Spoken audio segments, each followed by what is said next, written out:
Buen día, soy Guadalupe Fernández Morente, la historiadora de la Fundación Nueva Victoria, y es un auténtico placer para mí poder entrar con vosotros en el crucero de instrucción del Juan Sebastián Elcano y contaros en un ratito la primera vuelta al mundo. La primera vuelta al mundo fue la mayor hazaña marítima de todos los tiempos, una increíble empresa marítima que se produjo entre 1519 y 1522, justo cuando se estaba dando el mayor avance explorador de todos los tiempos.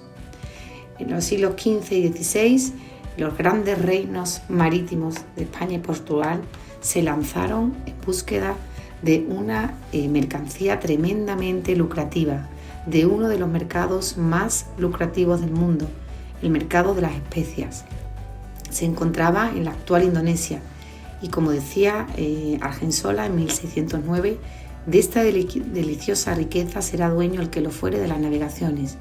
Todas las cosas posee quien posee los mares. Pues bien, tanto portugueses como españoles, como he anticipado, a finales del siglo XV vieron una gran oportunidad comercial: abrir rutas marítimas que llegaran a esas islas de las especias, a la región asiática, a Indonesia, a las islas Molucas, ya que las vías terrestres, la famosa ruta de la seda, se había visto truncada por una serie de circunstancias y vieron la oportunidad de abrir esas vías marítimas alternativas. Los españoles lo harían hacia el oeste de la península, los portugueses hacia el este. Esto estuvo motivado por el famoso Tratado de Tordesillas, que en 1494 dividió el mundo en dos, estableciendo las jurisdicciones portuguesas. A partir de esa línea que establecía el Tratado de Tordesillas, 360 leguas de Cabo Verde, los portugueses podían navegar hacia el este de aquella línea y los españoles hacia el oeste de aquella línea. Eso, como digo, produjo un tremendo avance explorador. Se lanzaron decenas de expediciones marítimas desde el sur de España, desde el sur de Portugal y después desde Lisboa, decenas de expediciones que tenían como único objetivo abrir aquella ruta marítima hacia las islas de las especias. Los portugueses se adelantaron a los españoles y consiguieron bordear África, doblar el famoso Cabo de Buena Esperanza, llegar a la India y desde ahí saltar a Molucas, a donde llegaron en 1516. Los españoles, después del famoso descubrimiento de Cristóbal Colón de las islas del Caribe, se toparon con un inmenso obstáculo, que sería todo un continente americano que les cerraba el paso para seguir navegando hacia el oeste y llegar a las famosas islas de las Molucas. Es decir, durante más de 30 años, desde 1492 hasta 1522 prácticamente, las expediciones marítimas que se lanzaron desde España fueron un continuo prueba-error. Fueron bordeando el perfil de la costa centroamericana, el perfil de la costa sudamericana, buscando un paso, una manera de seguir navegando hacia el oeste. En este contexto, y siendo la expedición más temprana y anterior a esta que daría la primera vuelta al mundo, la de Juan Díaz de Solís, que había llegado a la altura del Río de la Plata, más allá el mundo queda absolutamente en sombra para los españoles. En este contexto es donde se produce la expedición que daría la primera vuelta al mundo. El mundo antes de la partida para los españoles era un mundo totalmente reducido, con dimensiones erróneas, como podéis ver en este mapa. Se había llegado solo hasta el Río de la Plata y, como digo, más allá estaba por explorar. Y en esta Sevilla de 1519 es donde aparece Fernando de Magallanes. Fernando de Magallanes es un marino portugués que había participado en expediciones marítimas anteriores con Portugal, como hemos visto, que llegó llegando hasta la India. Y como pasa en otros momentos de la historia, se vio desairado porque no se le recompensó por unos servicios que él creía que se tenían que haber recompensado de mejor manera a la corona portuguesa, y vino a ofrecer sus servicios al rey español. Y entró desde Portugal por Sevilla, una ciudad en Andalucía, al sur, prácticamente muy cercana a la desembocadura del río Guadalquivir en el Atlántico, y que desde 1503 se había convertido en sede absoluta, en puerto de salida y llegada de todas las expediciones marítimas que se aprestaban a ir a Indias. Sevilla tenía este aspecto que veis en esta imagen. Era una ciudad que vivía del mar, era una ciudad marítima, era una ciudad que sus orillas del río Guadalquivir estaban poblados de naos, de carabelas, de galeones, con una actividad frenética en torno a todas estas expediciones marítimas. Se decía que era una ciudad populosa, moderna, a la que llegaban mercaderes de toda condición. Como digo, y a pesar de no tener mar, se le llamó la Sevilla de la mar, donde confluían mercancías de América, de Asia, como veremos más adelante. Se convirtió en el epicentro del mundo de las expediciones marítimas. Y aquí vemos otra imagen sumamente ilustrativa de esa orilla del Guadalquivir, poblada de galeones, de barcos que esperaban la salida para ir a América. Y Sevilla se había convertido en puerto y puerta de Indias precisamente porque en 1503 la corona española decidió centralizar en un solo organismo todas las expediciones marítimas que desde 1492, como hemos visto anteriormente en esas expediciones que se lanzaron hacia América, todas las expediciones que iban a Indias. Se centralizó en este organismo que se llamó la Casa de la Contratación, que se dedicaba a gestionar todos los aspectos relativos a estas flotas: la compra de los barcos, el reclutamiento de los hombres, los registros de las cargas, etc. Esa Casa de la Contratación desde 1503 se estableció en Sevilla y se convirtió en un absoluto centro de innovación, de ciencia y de talento. ¿Por qué? Porque en esta Casa de la Contratación, desde 1509, empieza a surgir figuras como la del piloto mayor, que empezó a examinar a los pilotos de los barcos de astronomía, de cosmografía. Es decir, lo que antes era un oficio basado en la pericia y en la tradición de siglos, de repente se hace ciencia. Se examina de estas disciplinas los pilotos que iban en los barcos, y sin pasar el examen del piloto mayor de la casa no podían realizar ninguna travesía a Indias. Se ratifican, se verifican, se perfeccionan los instrumentos de navegación en esta Casa de la Contratación, todos los instrumentos que irían en los barcos destinados a las flotas de Indias. Y por otro lado surge la figura del cosmógrafo mayor, una persona encargada, un cosmógrafo, un científico encargado de ir recogiendo todas las noticias geográficas traídas por estas expediciones marítimas e ir plasmándolas en un nuevo mapa del mundo que fue iluminando la imagen del mundo al hombre europeo hasta conformarlo tal y como lo conocemos ahora. Por eso Sevilla, España, fue una plataforma perfecta de lanzamiento de todas estas expediciones marítimas que acabarían por iluminar la imagen del mundo y suponer un momento clave en la historia universal. Entonces, ¿por qué? Porque Sevilla en Sevilla se reunían los hombres adecuados, la experiencia marítima de siglos, se reunía la ciencia, el talento, la innovación de la Casa de la Contratación, los barcos. Por eso fue, como digo, la plataforma perfecta de lanzamiento de todo este proceso exploratorio. Y a esta Sevilla llegó Magallanes, esta figura que vemos en esta diapositiva. Fernando de Magallanes, que como he dicho antes, venía de Portugal, marino portugués, que traía un nuevo proyecto, intentar convencer a la corona española de que siguieran por última vez y definitivamente abrir aquella ruta marítima hacia el oeste. Él traía informaciones nuevas que traía de sus navegaciones a India. Él conocía la cartografía portuguesa, que entonces se guardaba como secreto de Estado. Venía de la mano de un cartógrafo, de un cosmógrafo portugués, de Ruy Falero, es decir, le daba el soporte científico.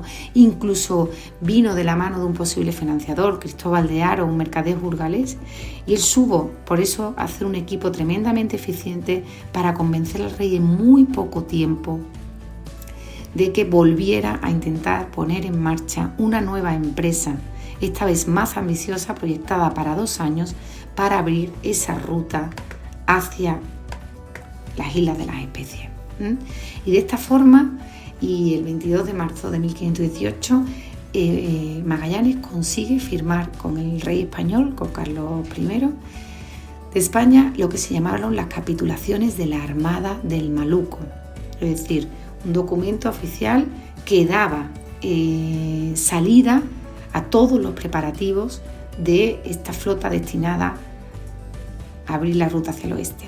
La Armada del Maluco se compuso por 5 barcos, 5 naos que Carlos I ordenó fletar para la Armada, 5 barcos que se compraron en Cádiz, se subieron por el Guadalquivir hasta Sevilla y aquí se quedaron durante 16 meses prácticamente repasando sus tablas, sus jarcias,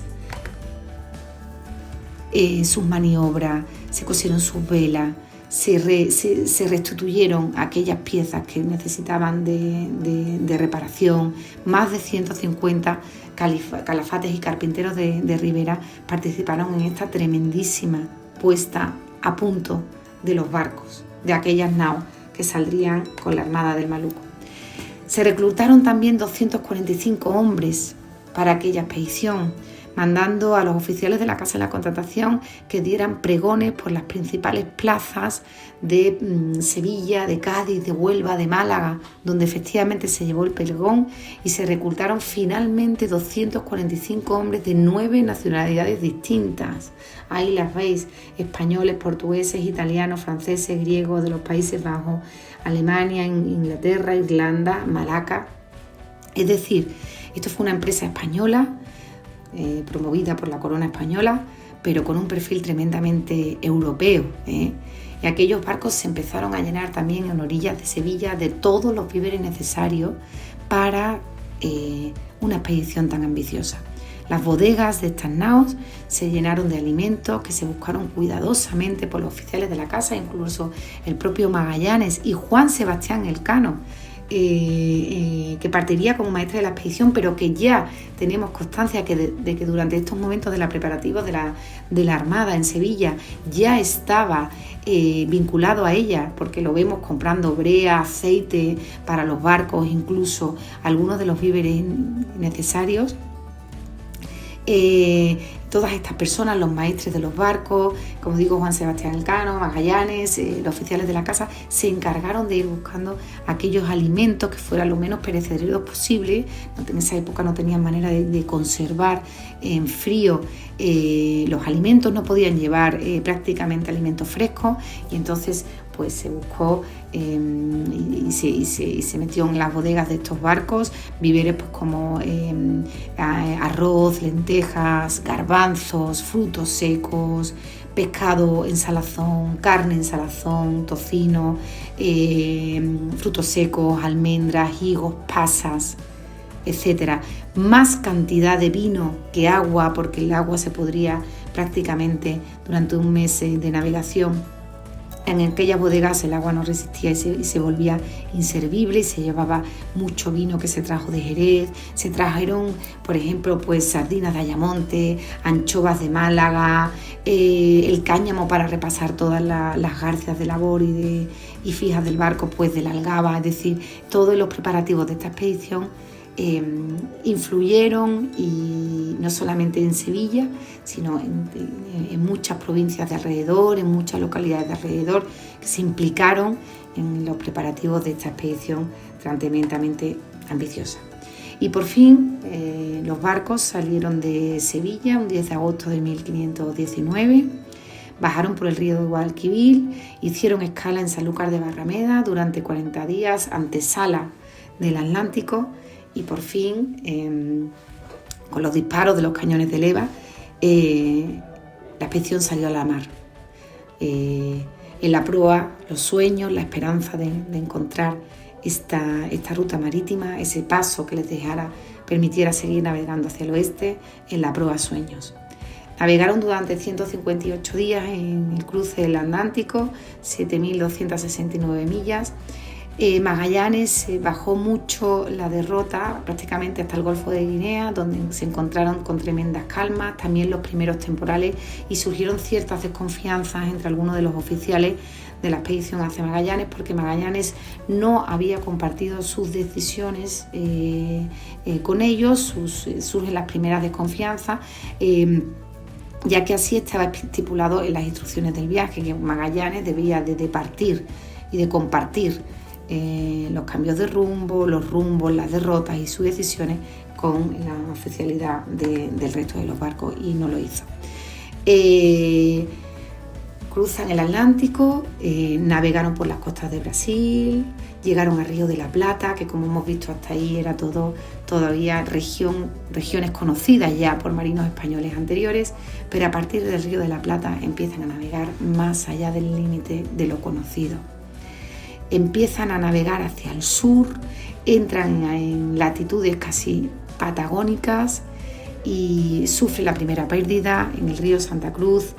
Una de las naos, la nao Santiago, que fue enviada a reconocer si aquella desembocadura del río era tal desembocadura o un estrecho, un paso, dio contra los bajos de la entrada del río y naufragó. La primera pérdida importante, se salvaron todos sus hombres, pero bueno, la expedición siguió y, como digo, en latitudes prácticamente patagónicas, en San Julián, tuvieron que esperar durante 6 meses. Magallanes decide parar la flota prácticamente durante 6 meses a que pasara el invierno austral en una región tremendamente inhóspita donde apenas podían reponer sus bodegas, sus víveres. Magallanes decidió racionar los alimentos, una medida tremendamente impopular entre los tripulantes que estaban en una incertidumbre tremenda de seguir o no seguir, de hacia dónde les iba a llevar esa geografía tan inhóspita. Y incluso hubo el famoso motín de San Julián, es decir, parte de la oficialidad se rebeló contra Magallanes por todas esas decisiones poco populares que había tomado y, por supuesto, por no departir sus órdenes con el resto de los oficiales, la mayoría españoles. Magallanes sofoca ese motín y se decide seguir navegando, hasta que por fin llevan a Cabo Vírgenes, la entrada al estrecho de Magallanes por la cara del Atlántico, en 50 grados al sur, y entran y se introducen por aquel cabo sin saber aún que estaban realmente entrando en el estrecho que le daría salida hacia el Pacífico. Un estrecho que está situado ya en los confines de la Tierra, a los 54 grados sur, y que se convirtió en un auténtico laberinto de canales a ojos de los tripulantes de estos barcos. Es un estrecho que está absolutamente poblado de canales, unos con salida, otros sin salida. Con su parte occidental se presenta con cumbres nevadas, con glaciares, con unas corrientes fortísimas, unos roles de viento muy grandes, y lo que Magallanes decidió dividir la flota para navegar por esta geografía absolutamente desconocida. Mirar esta fotografía de esas cumbres nevadas. Imaginaros que la mayoría de los tripulantes de esta expedición eran españoles, y la mayoría de los españoles, además, una mayoría de andaluces, gente que no habían vivido ni habían visto jamás una geografía como la que les rodeaba en aquel momento, y por supuesto para la que no estaban preparados a enfrentar, ¿no? Y Magallanes divide la flota en dos barcos. Se lanzaron a reconocer parte de aquellos canales y otros 2 la otra parte, y después fijaban un punto de encuentro donde al cabo de los días se volvían a unir y contaban lo que habían encontrado. Y aquella travesía fue un auténtico prueba-error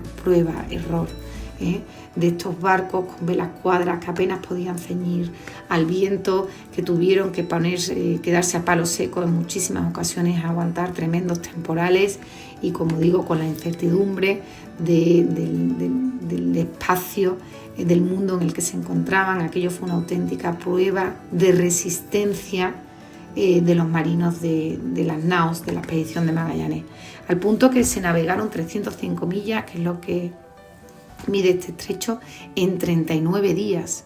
Me imaginaron la enorme dificultad que les presentó el cruce de este estrecho a estas 4 naos, que pusieron a los hombres y a los capitanes al límite. De hecho, se produjeron deserciones y la nao San Antonio, la mayor de las naos de la expedición, decide desertar y volver sin, por supuesto, dar aviso a Magallanes ni a la capitana, que estuvo buscándola durante varios días por aquellos canales patagónicos, pero al ver que no la encontraba intuyó que había desertado a España. Y de nuevo surgieron las dudas, las consultas. Magallanes consulta a sus oficiales, esta vez sí, y mirar esta frase que recoge los cronistas de la expedición. Dice a Magallanes: soy hombre que nunca deseché en consejo y parecer de ninguno. Ruego que todo aquello que sentís que conviene a nuestras jornadas, así de ir adelante como de volvernos, me deis vuestros pareceres. Y el parecer fue claro por la mayoría: seguir, continuar navegando por aquellos canales patagónicos del estrecho de Magallanes, hasta que por fin la nao Victoria precisamente trajo nueva de que había salida, encontró la salida al Pacífico.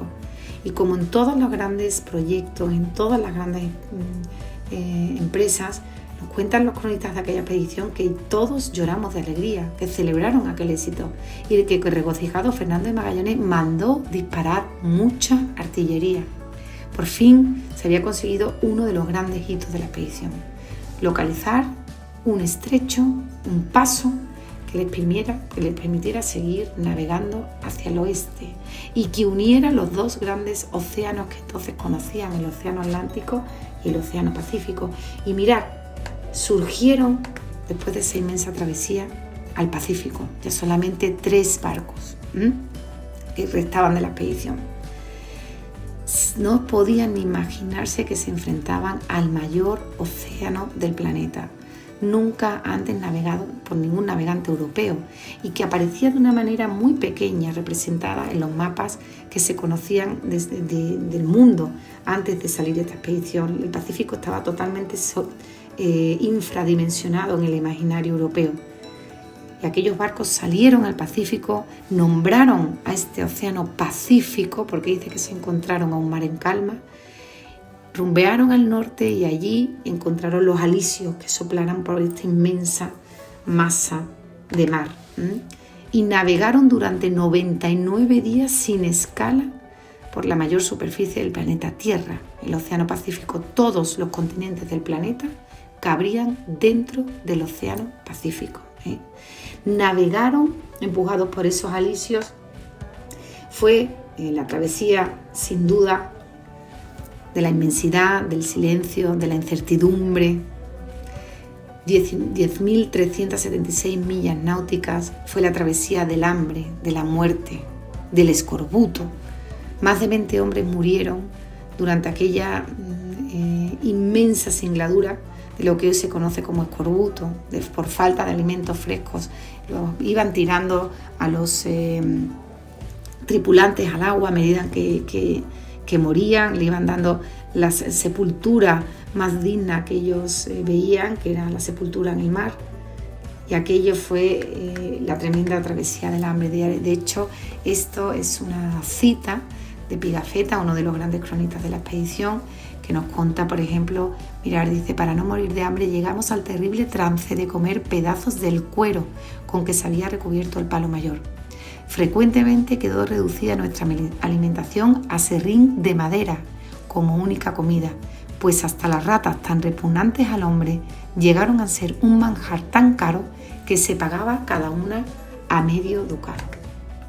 Pues bien, después de esos 99 días sin escala de navegación, por fin los 3 barcos supervivientes de la Armada, la Trinidad, la Victoria, la Concepción, llegaron a las Islas Marianas, a Guam. Allí, por supuesto, lo primero que hicieron fue reponerse en las bodegas de alimentos frescos. Subió un piloto local y de allí los llevó a Filipinas, donde estuvieron entretenidos más de 6 meses y donde pasaron 2 hitos tremendamente importantes en la expedición. Uno, que Magallanes, el capitán que inicia el proyecto, el gestor del proyecto, el que los había llevado hasta Filipinas, muere en la isla de Mactán en un enfrentamiento con los autóctonos de Filipinas, con los indios de Filipinas. La segunda medida importante fue que, dado la cantidad de hombres que habían muerto durante la travesía del Pacífico y la cantidad de españoles que también mueren en estos enfrentamientos con los indígenas en Filipinas españoles, deciden quemar una de las naves que quedaban en la expedición, la más pequeñita, la Concepción. La queman en la isla de Bohol para que no la tomaran los portugueses. Entonces, ya solamente 2 barcos, la Trinidad y la Victoria, se dirigen con un piloto al que embarcaron también de las Islas Molucas, se dirigen hacia las Molucas, el objetivo real de la expedición. Y allí llegan estos 2 barcos prácticamente 2 años después de haber iniciado su salida, su travesía desde España, y realmente era objetivo cumplido. Llegaron inmediatamente las bodegas de especias. Imaginaros que en España no había habido noticias de qué había pasado con estos barcos, solamente las que llevó la desertora 1 año prácticamente después de haber empezado la expedición, y las noticias que llevaba la San Antonio realmente no eran buenas. Justificaron su deserción diciendo que se habían salvado de un fracaso absoluto de la expedición. Y por eso los barcos que llegaran a Molucas tenían por instrucción real la orden de volver inmediatamente a España a comunicar que habían llegado a las Molucas, dónde se encontraban las Molucas, para verificar que quedaban dentro de la jurisdicción de la corona española, y regresar enseguida. Pues bien, aquí es cuando realmente la historia da un giro, y esta empresa, esta Armada del Maluco, que llevaba como objetivo llegar a las Islas de las Especias, acabaría por convertirse en la expedición que daría la primera circunnavegación del planeta. Porque surge la figura con fuerza de Juan Sebastián Elcano. Como hemos visto, había sido maestre de uno de los barcos a la salida de la Armada, y Juan Sebastián Elcano, a la muerte de Magallanes y después de una serie de sucesiones en la capitanía, acaba siendo nombrado por sus propios hombres capitán de la nao Victoria, y Gonzalo Gómez de Espinosa capitán de la nao Trinidad, el otro barco que quedaba todavía vivo en la expedición. Bueno, pues cuando van a partir de Molucas con las bodegas cargadas de especias hacia España, la nao Trinidad descubre una avería muy seria en las tablas de su bodega. La Trinidad se abre por la fatiga de 2 años navegando estos barcos de madera que no habían podido tener sus reparaciones oportunas, ni iban ya bien calafateados, hacían agua. La nao Trinidad se rinde y deciden dejarla allí, dejarla en las Islas Molucas con su tripulación, pero que fuera la nao Victoria sola la que iniciara el camino de regreso al mando de su capitán Juan Sebastián Elcano. Un hombre que demostró en esta decisión por parte de sus tripulantes de elegirlo capitán un enorme liderazgo, de capacidad como marino, de hacer equipo, y que toma la decisión que cambió la historia. ¿Por qué? Porque decidió el regreso y decide, con este barco que veis aquí, esta fotografía de la réplica de la nao Victoria, iniciar el regreso desde Molucas solo por la otra parte del mundo que quedaba por navegar, es decir, por la jurisdicción de los portugueses, por todo el Atlántico y el Índico Sur, media vuelta al mundo sin escala. Fueron 205 días de travesías, 23.054 millas náuticas. Aquello fue realmente la hora de los navegantes. ¿Por qué digo esto? Porque fue una travesía tremendamente dura, en la que sufrieron temporales, furias, serias averías, y que puso a prueba también a aquellos hombres, 40 y pocos hombres que salieron desde Molucas para regresar a España. Y ellos mismos nos cuentan que, hallándose la mayor parte de la tripulación inclinada más al honor que a la vida misma, determinamos hacer cuantos esfuerzos nos fuera posible para regresar a España. Una navegación al límite, que, como he dicho antes, navegaron todo el océano Índico Sur, siempre abiertos a la costa, 147 días en navegación, doblaron el Cabo de Buena Esperanza, el Cabo de las Tormentas. Allí le dio unos tremendos temporales que les rompió el trinquete y tuvieron que hacer un palo de fortuna en un barco que estaba totalmente vapuleado por el temporal, que venía haciendo agua, que los hombres se turnaban porque iban dando a la bomba 24 horas, atravesaron por fin el Cabo de Buena Esperanza y pusieron proa a España. En el camino fueron perdiendo hombres, unos de escorbuto, otros de agotamiento. Intentaron hacer una escala frustrada en Cabo Verde. Los portugueses enseguida se dieron cuenta que aquello era un barco español y que venía cargado de especies. En Cabo Verde tuvieron que dejar 12 hombres y por fin, una verdadera prueba de agotamiento, de supervivencia, en la que los hombres de aquella expedición nos cuentan que estando tan extenuados como ningún hombre lo ha estado, en la que pasaron tormentas, hambre y murieron algunos, dice, y si Dios no les diera buen tiempo, todos hubieran padecido de hambre. Bueno, pues por fin, después de esa inmensa travesía, un 6 de septiembre de 1522, apareció por la barra de Sanlúcar de Barrameda, por la entrada del Atlántico al sur de la provincia de Cádiz, apareció esta nao negra, esta nao Victoria, con 18 hombres tan solo capitaneados por Juan Sebastián Elcano, 18 hombres extenuados al límite de su fuerza, y nos cuentan las crónicas que los pescadores que estaban calando sus redes en esa desembocadura del río Guadalquivir, en Sanlúcar de Barrameda, salieron corriendo a asistirlos, a ayudarlos, a darles refresco, les subieron melones, vino, carne, ayudaron a la nao a ser remolcada y que llegara a Sevilla, donde descansó por fin el 8 de septiembre de 1522. Y mirad, Juan Sebastián Elcano escribió a bordo de esta nao Victoria, a bordo de la cámara de la nao Victoria, una carta que se conserva hoy, una copia en el Archivo General de Indias de Sevilla, en la que resumía al rey de España los avatares de esta expedición, una carta dirigida al rey en la que, entre otras cosas, le decía: sepa vuestra majestad que hemos descubierto y redondeado toda la redondeza del mundo.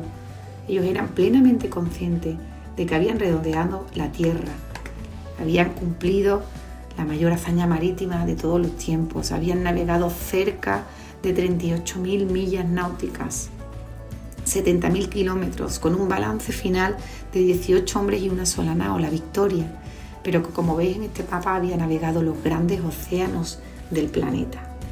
Y bien, aunque el coste humano fue muy alto, porque más de la mitad de los hombres murieron solamente de enfermedad, otros tantos desertaron, otros se quedaron en algunas de las islas por las que fueron pasando, en algunas de las tierras nuevas que fueron visitando, y ellos mismos decían que no pienso que nadie en el porvenir ha de querer emprender semejante viaje.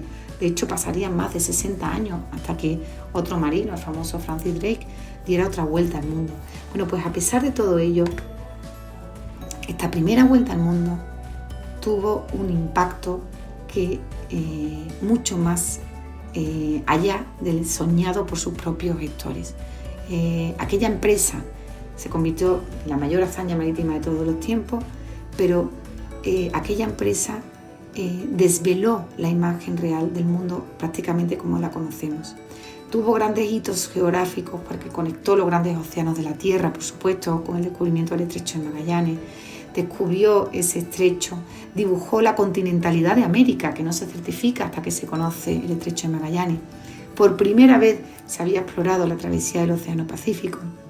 Se evidenciaron los usos horarios, porque cuando llegaron a Cabo Verde ellos se certificaron, se dieron cuenta, evidenciaron que habían ganado un día al sol, navegando siempre hacia el oeste, y realmente mostró la imagen y las dimensiones del mundo a los habitantes del planeta. Por primera vez el hombre abraza y cierra el mundo en el que vive. Pero el gran impacto fue que esta expedición marítima certificó que los grandes océanos del planeta estaban comunicados por caminos del mar. Abrió los caminos del mar, es decir, a partir de entonces se fueron diseñando toda una serie de rutas marítimas, si bien no se usó el estrecho de Magallanes como parte de ella, pero se fueron diseñando una serie de rutas marítimas que, partiendo desde España, las famosas flotas de India, de la carrera de India, la flota de Nueva España, la flota de tierra firme, el galeón de Manila, que durante 3 siglos y de manera ininterrumpida comunicaron los grandes continentes del planeta. Aquellas rutas marítimas fueron vías de comercio, de comunicación, de culturas. Por eso se dice que esta primera vuelta al mundo inició un mundo global, el famoso proceso de la globalización, del que aún, por supuesto, vivimos, ¿no? Y lo vais a ver claro aquí. Mirad, esto es una imagen de un mapa de 1519. Esta era la imagen que el hombre europeo tenía del mundo en el que habitaba antes de la partida de esta expedición. Como veis, América se dibujaba, se representaba unida a Asia. El Pacífico es un pequeñísimo mar y todas las dimensiones están distorsionadas. Bueno, pues en el pequeño espacio de apenas 30 años el mundo ya se dibujaba así. Este es un mapa de Juan Bautista Arnese. Después de esta expedición surgieron decenas de otras expediciones de los marinos españoles, portugueses, que fueron dibujando la imagen de América de norte a sur. Se descubrieron muchísimas islas del Pacífico. Prácticamente en el espacio de 30 años el mundo quedó dibujado, tal y como veis en esta imagen, muy cercano ya al mundo real, y sobre todo quedó conectado, que es lo que os contaba hace unos minutos. Quedó conectado por esos caminos del mar. Surgió un mundo global. Y el hombre, y hasta nuestros días, siguió soñando, siguió partiendo, siguió explorando, siguió regresando para volver a soñar. Este es el viaje más largo del ser humano. Por eso este viaje de la primera vuelta al mundo cerró una etapa de intentos, de esas pruebas-error que hemos visto al principio de la presentación, de conocer cómo era el mundo, y abrió una inmensa de exploración en la que el mundo quedó completamente dibujado y comunicado. Pues muchas gracias, espero que os haya parecido interesante la presentación, y os deseo a todos los que estáis haciendo el crucero de instrucción que tengáis una singladura maravillosa y una travesía perfecta, y poder vernos pronto. Muchas gracias.